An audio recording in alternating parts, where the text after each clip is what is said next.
Thank you. Thank you. Thank you, everybody. All right, everybody go ahead and have a seat. How's everybody doing today? How about Tim Spicer?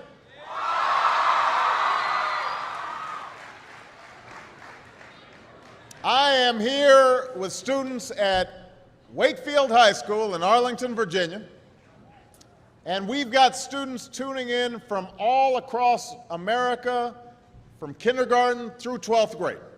And I am just so glad that all could join us today, and I want to thank Wakefield for being such an outstanding host. Give yourselves a big round of applause.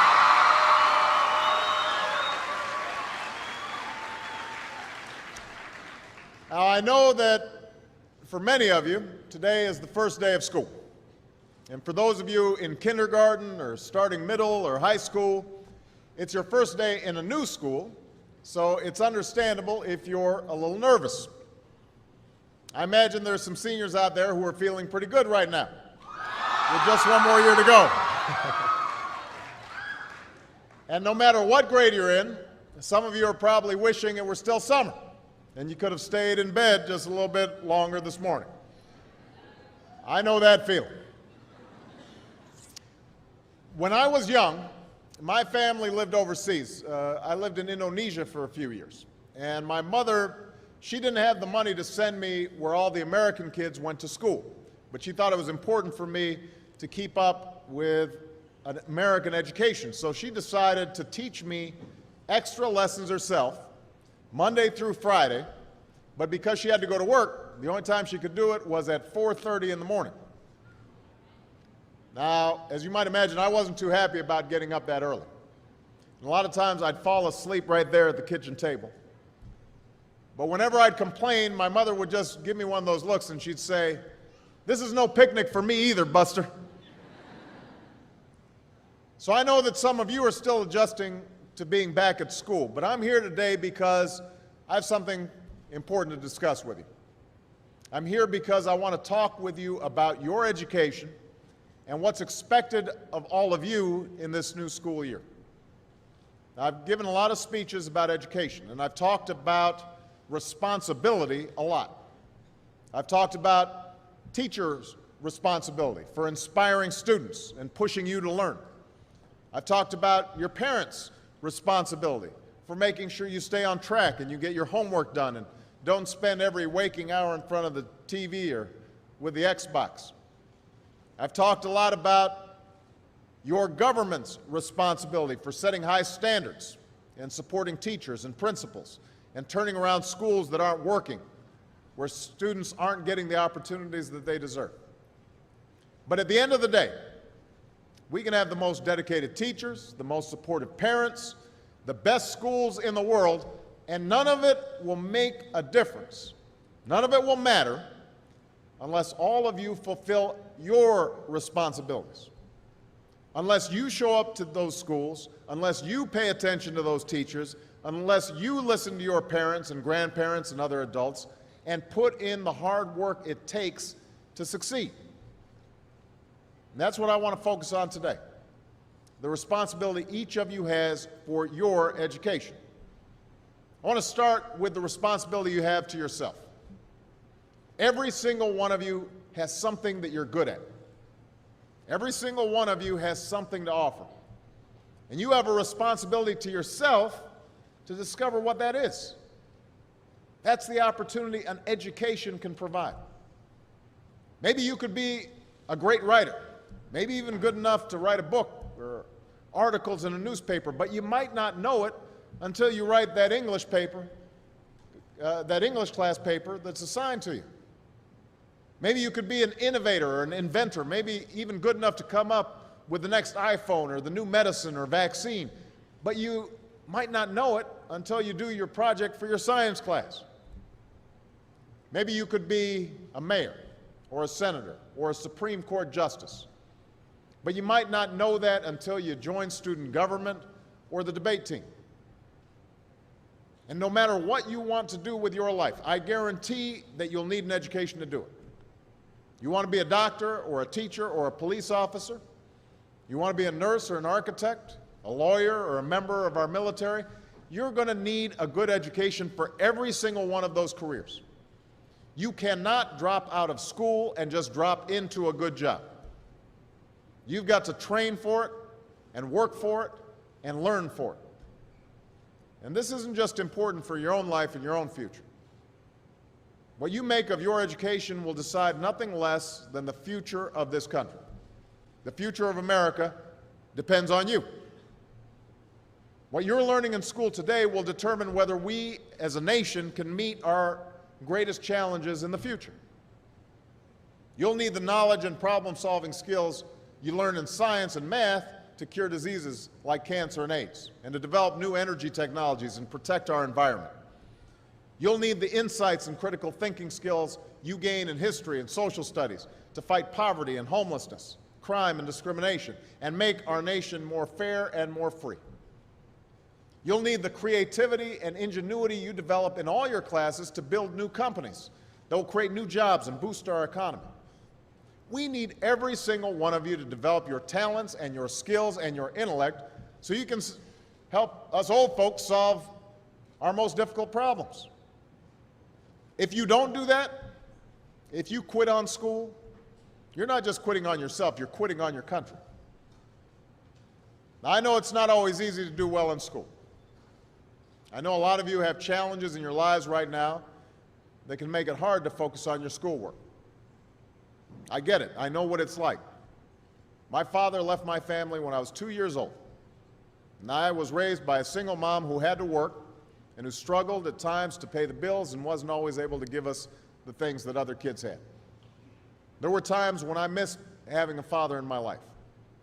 There were times when I was lonely and I felt like I didn't fit in. So I wasn't always as focused as I should have been on school, and I did some things that I'm not proud of, and I got in more trouble than I should have. And my life could have easily taken a turn for the worse. But I was lucky. I got a lot of second chances, and I had the opportunity to go to college and law school and follow my dreams. My wife, our First Lady, Michelle Obama, she has a similar story. Neither of her parents had gone to college, and they didn't have a lot of money. But they worked hard, and she worked hard so that she could go to the best schools in this country. But some of you might not have those advantages. Maybe you don't have adults in your life who give you the support that you need. Maybe someone in your family has lost their job and there's not enough money to go around. Maybe you live in a neighborhood where you don't feel safe or have friends who are pressuring you to do things you know aren't right. But at the end of the day, the circumstances of your life, what you look like, where you come from, how much money you have, what you've got going on at home, none of that is an excuse for neglecting your homework or having a bad attitude in school. That's no excuse for talking back to your teacher or cutting class or dropping out of school. There is no excuse for not trying. Where you are right now doesn't have to determine where you'll end up. No one's written your destiny for you, because here in America, you write your own destiny. You make your own future. That's what young people like you are doing every day all across America. Young people like Jasmine Perez from Roma, Texas. Jasmine didn't speak English when she first started school. Neither of her parents had gone to college.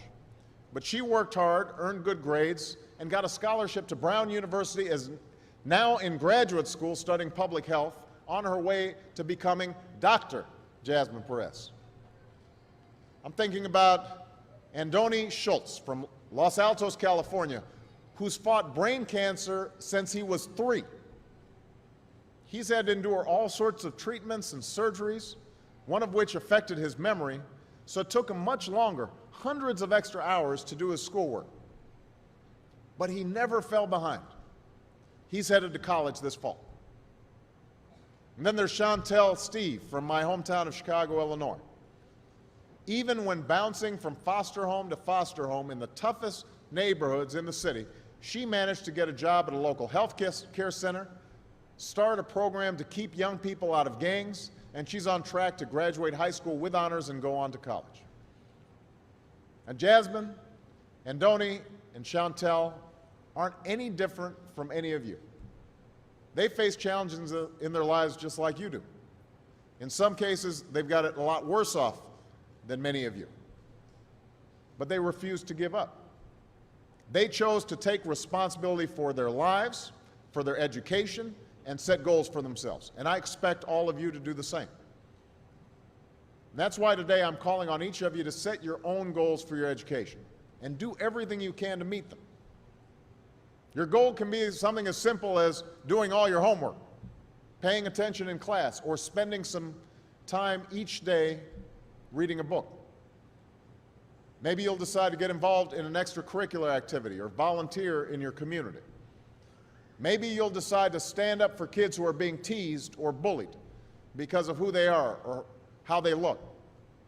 Because you believe, like I do, that all young people deserve a safe environment to study and learn. Maybe you'll decide to take better care of yourself so you can be more ready to learn. And along those lines, by the way, I hope all of you are washing your hands a lot and that you stay home from school when you don't feel well so we can keep people from getting the flu this fall and winter. But whatever you resolve to do, I want you to commit to it. I want you to really work at it. I know that sometimes you get that sense from TV that you can be rich and successful without any hard work, that your ticket to success is through rapping or basketball or being a reality TV star. Chances are you're not going to be any of those things. The truth is, being successful is hard. You won't love every subject that you study. You won't click with every teacher that you have. Not every homework assignment will seem completely relevant to your life right at this minute. And you won't necessarily succeed at everything the first time you try. That's okay. Some of the most successful people in the world are the ones who've had the most failures. J.K. Rowling, who wrote Harry Potter, her first Harry Potter book was rejected 12 times before it was finally published. Michael Jordan was cut from his high school basketball team. He lost hundreds of games and missed thousands of shots during his career. But he once said, "I have failed over and over and over again in my life, and that's why I succeed." These people succeeded because they understood that you can't let your failures define you. You have to let your failures teach you. You have to let them show you what to do differently the next time. So if you get into trouble, that doesn't mean you're a troublemaker. It means you need to try harder to act right. If you get a bad grade, that doesn't mean you're stupid. It just means you need to spend more time studying. No one's born being good at all things. You become good at things through hard work. You're not a varsity athlete the first time you play a new sport. You don't hit every note the first time you sing a song. You've got to practice. The same principle applies to your schoolwork.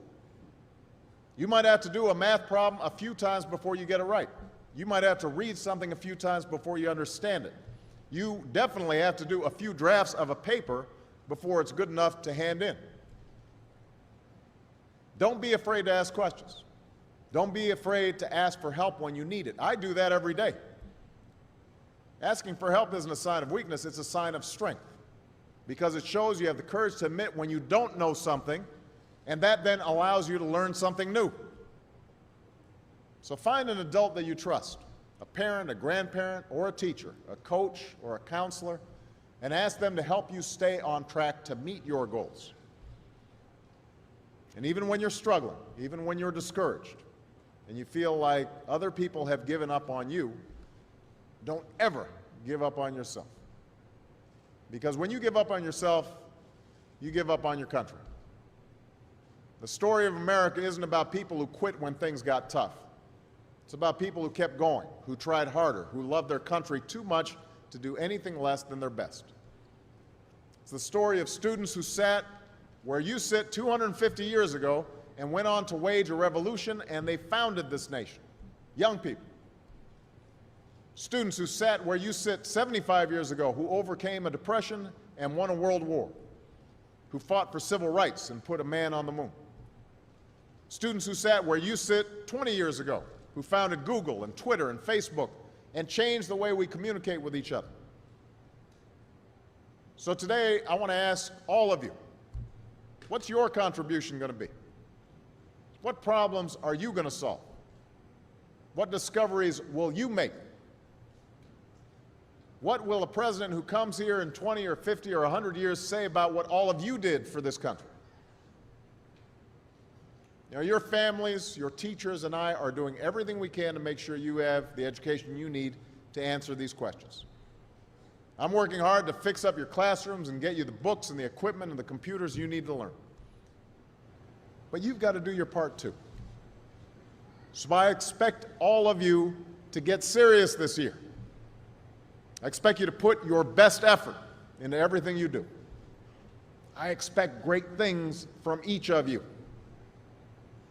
So don't let us down. Don't let your family down or your country down. Most of all, don't let yourself down. Make us all proud. Thank you very much, everybody. God bless you. God bless America.